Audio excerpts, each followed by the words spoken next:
Buenos días, amigos, amigas que nos siguen por las redes.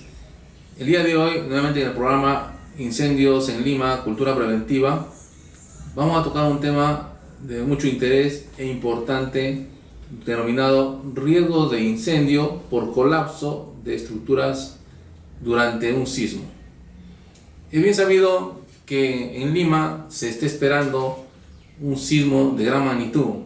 Hay muchos que mencionan que puede ser grado 8, grado 9, grado 10.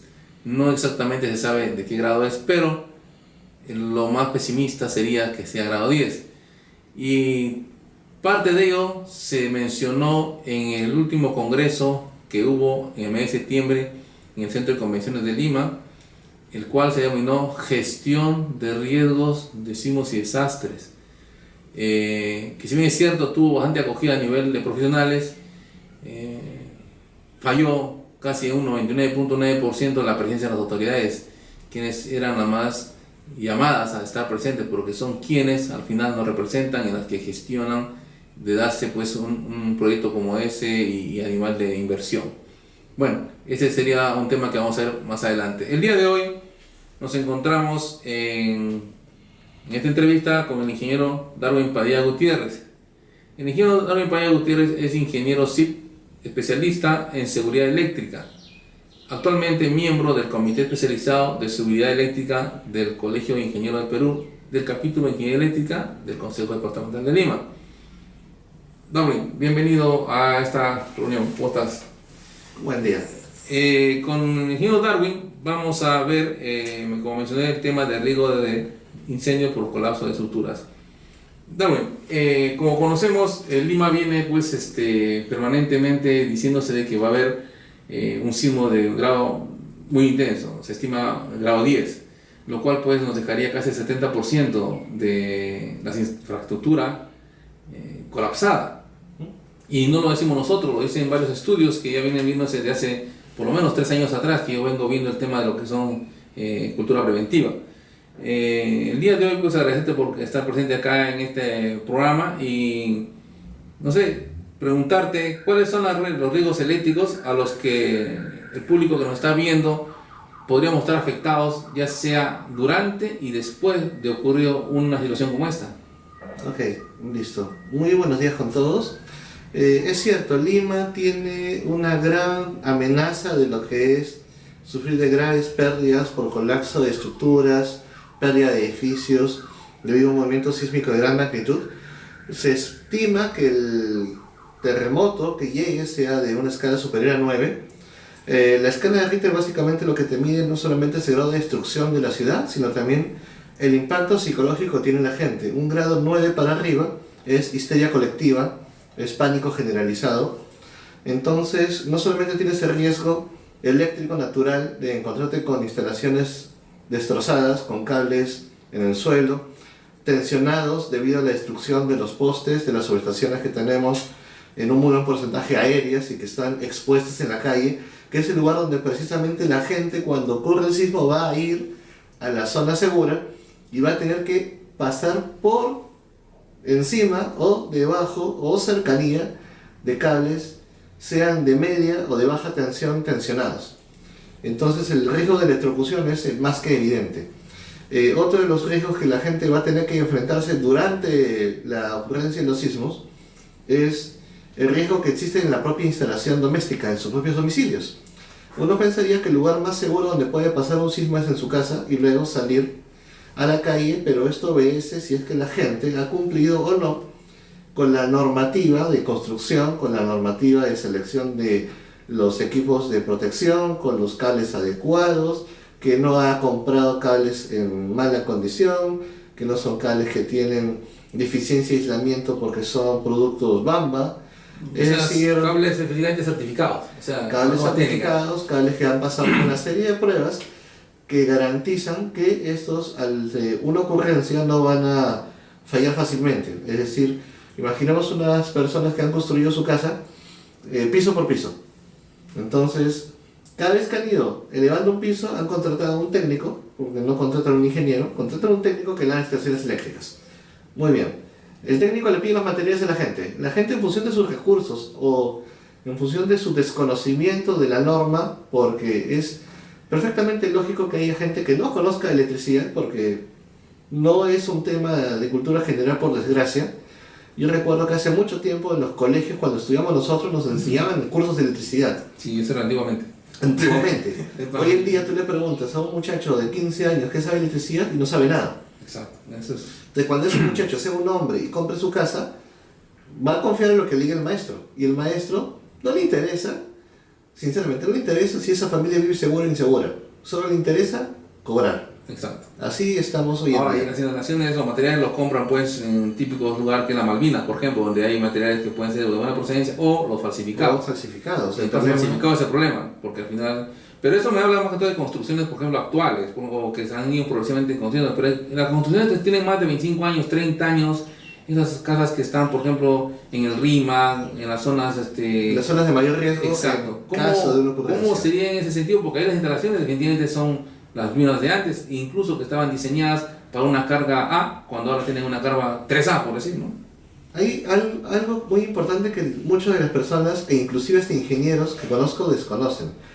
Pasado un cierto tiempo, que generalmente oscila entre los 25 y los 35 años de antigüedad de la casa, dependiendo de la zona donde la casa es construida, se tiene que hacer un cambio completo de las instalaciones eléctricas por la antigüedad del conductor, más a lo que se expone, por ejemplo, corrosión natural del medio ambiente, humedad, etcétera, que afectan a las instalaciones.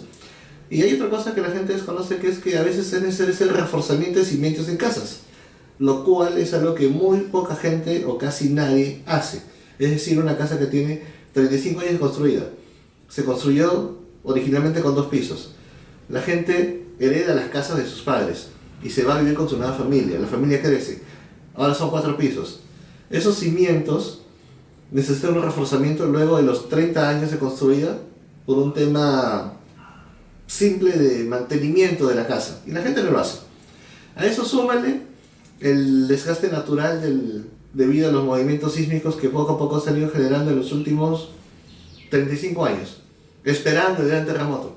Las casas se van debilitando, los cimientos se van debilitando, los conductores que van por dentro de las casas también sufren los efectos mecánicos de la tracción, de la ruptura, del desgaste natural, y los aislamientos lógicamente pues se van degradando. Entonces ahí es donde te encuentras casos, por ejemplo, donde la gente dice: yo antes consumía 50 soles de luz, ahora consumo 100. Tiene pérdidas, tiene fallas a tierra. Claro, y ellos creen que es porque la luz subió o por otro factor. Exacto, y por desgracia el tema tarifario ha ayudado a que mucha gente se le escape y no lo vea, y puedes tener un tema de amenaza inminente, y al momento que ocurre un sismo, como sabemos, las casas a veces tienen las tuberías de agua por un lado, las tuberías eléctricas por otro, puede estar muy cerca, dependiendo de cómo se construyó. Entonces tienes que ocurre una falla, hay un sismo de gran magnitud, colapsa la estructura de agua, pasa a la parte eléctrica y genera electrocución directa. Entonces, y ahí viene también el tema de protección. Los tableros, por ejemplo, se sugiere que se pongan los interruptores diferenciales para evitar este tipo. Coméntanos un poco al respecto cómo sería ese funcionamiento. Básicamente lo que hace el diferencial es en todo momento censa si ocurre o no una diferencia de corrientes entre los cables que entran y salen de la llave. Teóricamente, si no hay una fuga, lo que ingresa es igual a lo que sale. Cuando hay una pequeña diferencia debido a una falla de aislamiento, es como que por aquí ingresaron 10, están saliendo 9 y uno se está escapando. El diferencial va a ver, salió 10 y retorna 9. Hay 1 de diferencia y apertura. La sensibilidad del diferencial evidentemente es mucho más de los valores que estoy diciendo de amperaje, porque actúa como miliamperios. Por tanto, apertura. Por tanto, apertura. Entonces, una persona que toque un elemento que se está electrizando no va a sufrir la descarga porque ya el diferencial va a aperturar y esta persona no va a cerrar el camino y no le va a pasar nada. Ahora, los conductores antiguos no son libres de halógeno. En un incendio suelen esos emitir bastante humo. Por tanto, muchas veces en los incendios las personas, por el tema del humo, son las que primero caen desvanecidas y luego es donde se queman. Por desgracia, la forma como muere la gente en los incendios no mueren debido a la falta de oxígeno. o mueren por el tema del apisonamiento, o inclusive no mueren por el aplastamiento, mueren envenenadas, intoxicadas por los humos tóxicos. Claro, a veces lo Y los humos tóxicos que salen de los cables antiguos son precisamente los más peligrosos. Entonces, algo que la gente debe hacer, si quiere aumentar la probabilidad de supervivencia al escapar de un incendio que ya se está manifestando, no es un amago, sino ya es un incendio grande, tienen que ir pegados al piso a rastras, porque el humo, al ser menos denso, se va a ir para arriba, dejando el oxígeno en la parte baja. Entonces las personas tienen que salir tratando de ir a rastras hasta las puertas de salida o las salidas de emergencia que logren identificar. No, ahora otro tema, hay el sismo, en ese momento la gente se prevé, supuestamente practicado para una evacuación, sale y se encuentra en la calle con postes que están con cables por todo lado, con cables eléctricos, con cables además el cable de señal, telefónica, etc. En ese caso, pues esas estructuras no están preparadas para este tipo de carga. No. ¿Cuál es el alto riesgo que ocurre? ¿Podrías comentarnos al respecto? Los riesgos más grandes que esas personas van a encontrar va a ser la caída del poste, debido a que los esfuerzos de tracción y de tiro que va a soportar debido al sismo es algo que supera su diseño. Ningún poste está diseñado para soportar los esfuerzos en un sismo. Entonces, la gente practica su forma de evacuación, se memoriza por dónde salir, memoriza sus brigadistas, pero muchas empresas terminan su capacitación en la puerta. En la puerta, una zona que entonces, cuando S. sales a la calle tienes que saber dónde están los postes. Entonces, ¿qué pasa si tú identificas que todas las salidas están llenas de postes? Lo único que te queda es, si vas a hacer un ensayo lo más realista posible, el prevencionista que está saliendo primero para aperturar las puertas debe asegurarse que los postes no están por colapsar o que ya no están en el suelo. Si están en el suelo, prever por dónde poder pasar de manera de no tocarlos. Si son cables de señales telefónicas, de cable o de señales de internet, digamos que el riesgo no es muy grande. Pero si por el contrario todo lo que tienes frente a tu vivienda son postes de media tensión con cables de media tensión que son tensionados, la probabilidad que estén tensionados, pongamos que sea 50 y 50, por un tema de que no estamos seguros si los sistemas vayan a aperturar o no en una emergencia. Exacto. Entonces lo que tienes que hacer por lógica es evitarlos, no arriesgarte a verificar si está o no está con energía, porque sería un suicidio. En media tensión las corrientes que pasan superan los 5 amperios. Una persona con 30 miliamperios se muere, entonces es evidente que no es tocar esos cables. Deben evitar circular por donde haya subestaciones aéreas que están colocadas en postes, porque la subestación en caso de un sismo podría colapsar y caer, aplastando a quienes estuvieran pasando por debajo. Exacto. Ahora, con respecto a la normativa, ¿qué normativa actual vigente tenemos en el país que en cierta forma nos proteja ante este tipo de situación? Fundamentalmente los cambios que se han hecho en la normativa de construcción, para construcción únicamente, que se está actualizando durante los últimos 8 o 9 meses, ha previsto el tema de la calidad de los cables libres de halógeno, dónde deben y no deben utilizarse los cables normales y los cables libres de halógeno, orientándose a que estos cables tienen que estar en las zonas que están en la ruta de evacuación de diseño que el arquitecto coloca en el edificio. Sí, pues importante eso, Darwin, pero acá un tema también a acotar. En la normativa, aparte de lo que es el cable, la tubería por el cable también se está normando que sea de halógeno, porque si sigue siendo PVC, no ayudaría mucho, ¿no? Sí, también se ha revisado incluso qué tipos de embebimiento deben haber de acuerdo al tipo de edificio. Si es una casa, si es un hospital, si es un edificio, y se está corrigiendo el tema de interpretación de cuál usar o cuál usar, para que ya en el futuro las construcciones tengan los cables que van embebidos en concreto, o por tubería, o por una tubería especial, o que vaya por canaletas de fierro. Entonces, dependiendo del tipo de cable y de la función que va a cumplir, va a tener una canalización adecuada. Y se está tomando el criterio del más exigente. Interesante. Entonces, progresivamente estamos mejorando en los temas normativos. Ahora el sería estándar hay que elevarlo. aplicarlo. A nivel de instituciones, de comercios, de empresas privadas, pues está la normativa la fiscalización. El problema es a nivel domiciliario. No hay una fiscalización que ingrese a ver cómo están tus instalaciones. En ese sentido, es que también hacemos este tipo de programa para poder llegar a la gente y hacer concientizar, ¿no? Porque si no hay una normativa que los exija una fiscalización, ellos tienen que tomar carta en el asunto para saber a qué riesgo se exponen. En ese sentido, ¿han visto la normativa que podría incluirse a los domicilios? ¿A una forma? ¿Se está viendo? ¿O cómo? El tema siempre complicado en el tema de la norma es el alcance cuando tocas los bolsillos de la gente. Al ser la instalación domiciliaria masiva, el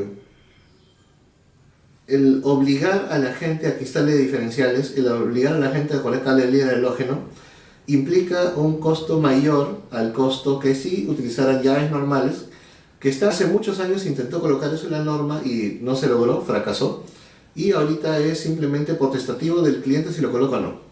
Lo mismo con los cables. No es de uso obligatorio en las instalaciones domiciliarias colocar cable de halógeno. Ya es un tema más de costo-beneficio.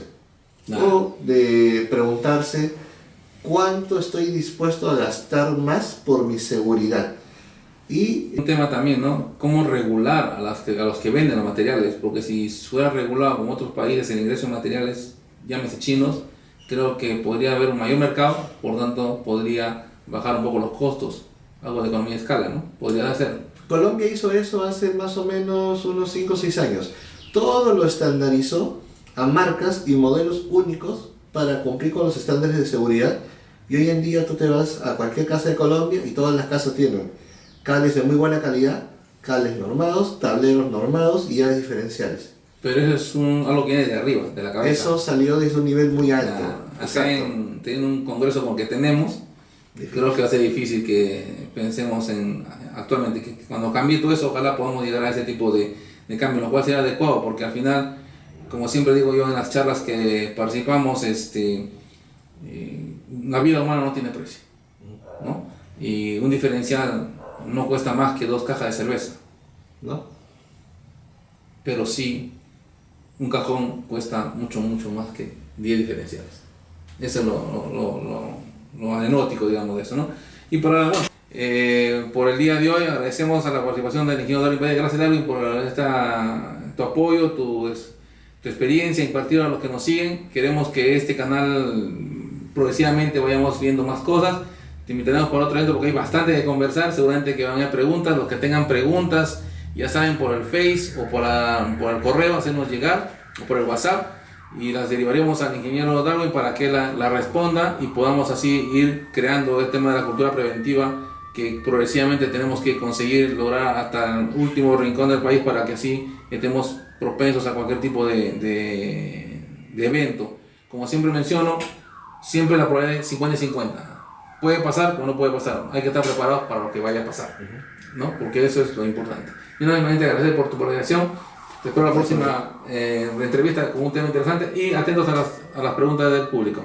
Bueno, por el momento de hoy me despido. Será hasta el siguiente programa. Gracias. Gracias.